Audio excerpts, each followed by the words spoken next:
மனசெல்லாம் முனை எழுதி உனக்கு மாலையிட்டு வருஷங்க போனா என்ன போகாது உன்னோட பாசம்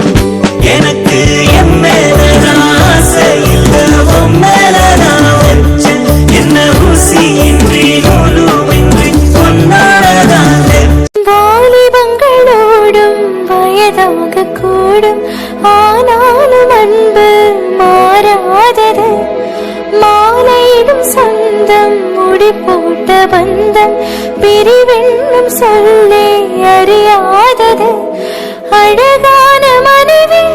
அன்பான துணைவி அமைந்த